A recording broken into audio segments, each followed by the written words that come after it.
Olá, hoje é dia 3 de 8 de 2024 e mais uma vez eu estou aqui com vocês, né, para falar sobre a questão da Venezuela. Se é que tem algo para se dizer sobre aquele terror que a população venezuelana está vivendo. Antes de falar o que eu tenho para falar, eu queria dizer a vocês que alguns me questionaram sobre a ausência do Guilherme nesses dias aqui gravando, e o Guilherme está cuidando de coisas da vida dele, é um sujeito que trabalha muito, e não está tendo tempo hábil para estar aqui, né? Presencialmente, mas posso garantir que tem uma participação intelectual dele em tudo que acontece aqui. Outra coisa, alguns têm me questionado a respeito do tom de seriedade dos vídeos que eu faço e me perguntaram por que eu não faço uma coisa engraçada. Bem, eu não tenho dons humorísticos, não sou humorista, não consigo fazer humor, infelizmente, admiro muito quem consegue. E dado o teor do que eu falo, do que eu comento aqui, sinceramente eu não consigo ver graça nessas coisas, mas admiro aqueles que conseguem passar o mesmo tipo de informação com leveza, com humor. Infelizmente não é o meu caso. Vocês já devem ter percebido que aqui vocês não encontram títulos de que alguém humilhou alguém, alguém fez não sei o que com não sei quem lá, buscando dar um ar de superioridade a uma ideia sobre a outra. Inclusive, a ideia que eu defendo, que é o liberalismo, o Guilherme defende o pensamento conservador, nós não trabalhamos aqui com essa coisa de humilha, detona, não. Isso não faz parte do nosso vocabulário. Eu não consigo, infelizmente, peço perdão a vocês, transmitir uma ideia dessa maneira. E para mim, eu não sei se vocês vão compreender isso, mas tenho certeza que alguns compreenderão. Mais vale o mérito do que o resultado. Eu busco um mérito. Se o resultado vier, ótimo, mas o meu objetivo é o mérito do que eu faço. Bem, dito isto, eu agradeço a vocês por aqui estarem e vamos lá, né? A questão da Venezuela.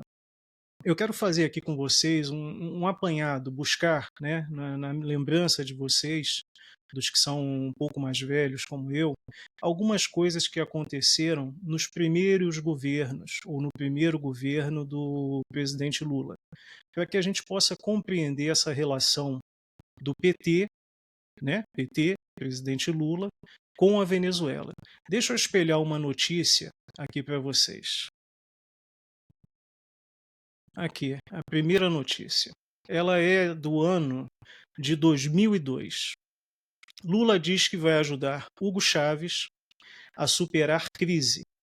O presidente eleito Luiz Inácio Lula da Silva disse ontem em Washington que ele e o presidente Fernando Henrique Cardoso estão tentando ajudar o presidente da Venezuela, Hugo Chávez, a encontrar uma saída pacífica e para a crise no país. O presidente Fernando Henrique Cardoso falou com Chávez ontem, segunda-feira.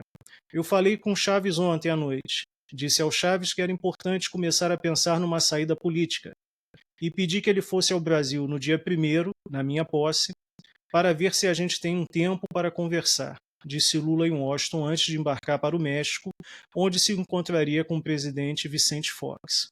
Então, em 2002, você já tem o presidente Lula com essa ligação muito forte com o Hugo Chávez, um ditador, igual ao Maduro, um ditador, e tentando ajudar aquele país. Ajudar aqui, só Deus sabe. Né? Nós sabemos muito bem qual ajuda o governo Lula, PT, forneceu à ditadura venezuelana ao longo dos anos. Né? Muito dinheiro para bancar obras de infraestrutura, enquanto aqui no Brasil a gente vive à míngua e carecendo de tais obras. Bem, essa daqui é a primeira matéria que eu espelho para vocês. Agora vamos para uma outra aqui. Essa daqui é de 2013. Lula grava vídeo para a campanha de Nicolás Maduro na Venezuela. Em depoimento de 2 minutos, ex-presidente pede votos para o herdeiro político de Hugo Chávez, o Nicolás Maduro.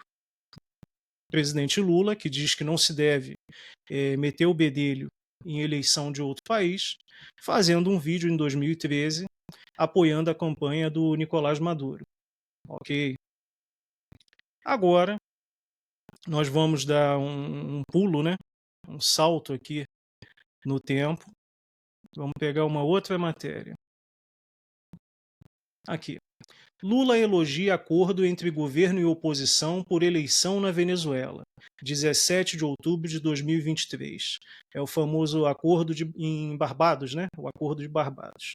Onde o ditador disse para o presidente Lula que as eleições na Venezuela seriam limpas. Nisso ele já estava prendendo opositores, mandando sentar o cacete em todo mundo, que é o que todo ditador sabe fazer. Porém, o presidente Lula, por algum motivo que eu não sei qual é, e também o presidente Biden, acreditaram na palavra do ditador venezuelano. Por fim, tem uma outra aqui muito interessante.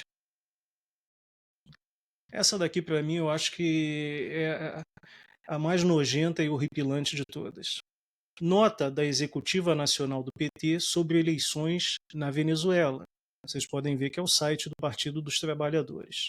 Publicado em 29 de setembro de 2024, às 23 horas e 3 minutos. O PT saúda ao povo venezuelano pelo processo eleitoral ocorrido no domingo, dia 28 de julho de 2024, em uma jornada pacífica, democrática e soberana.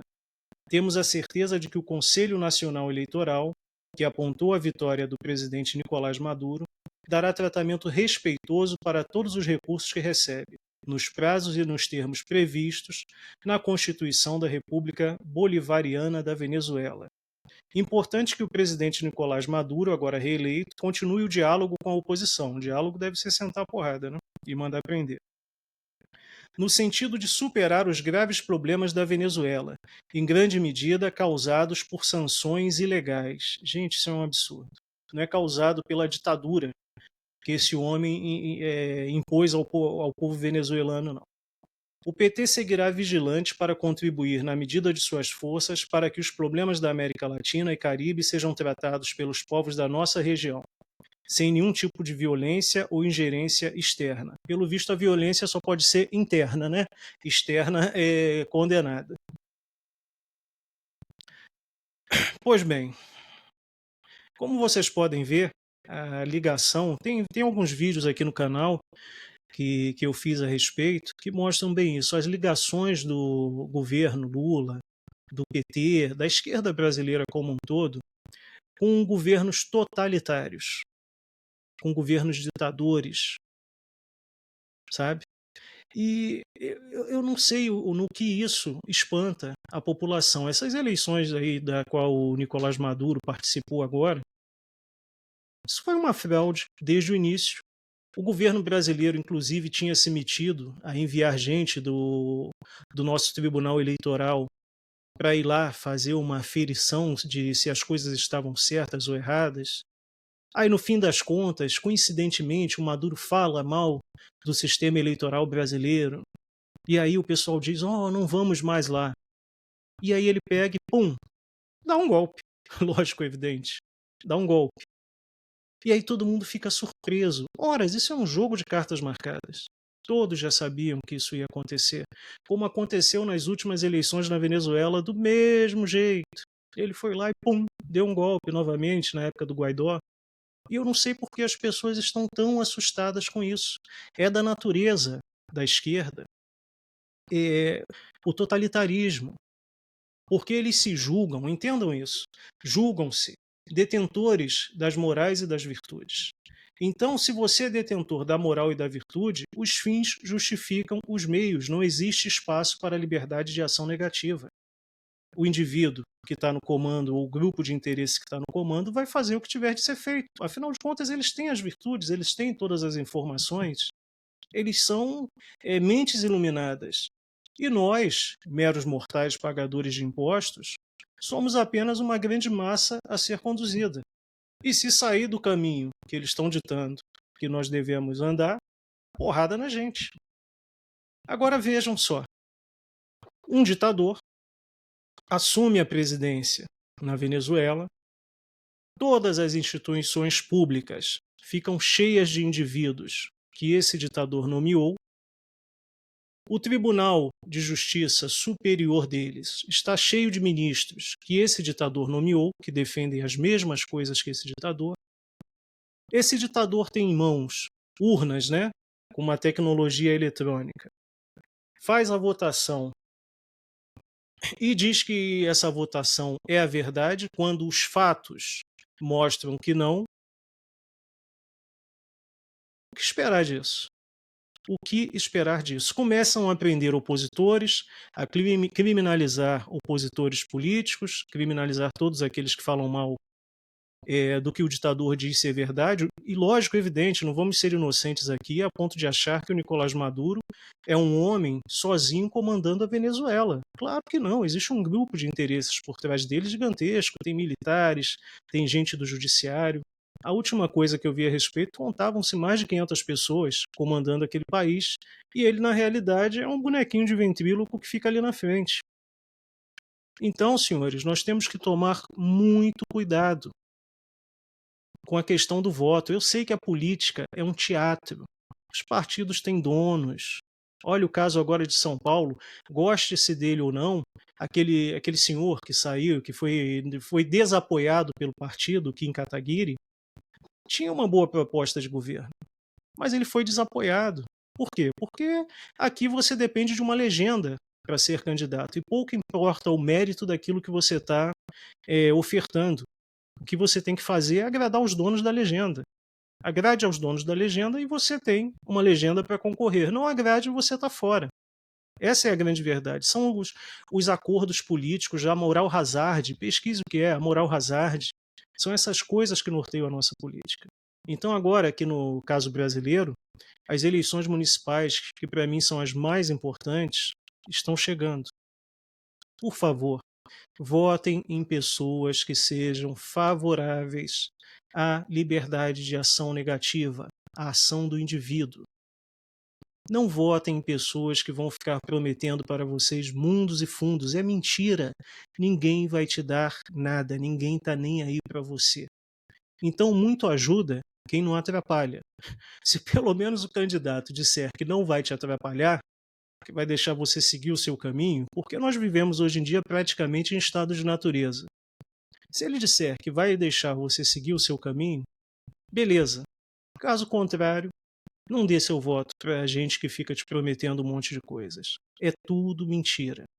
E esse caso da Venezuela pontua bem para a gente os perigos do democratismo.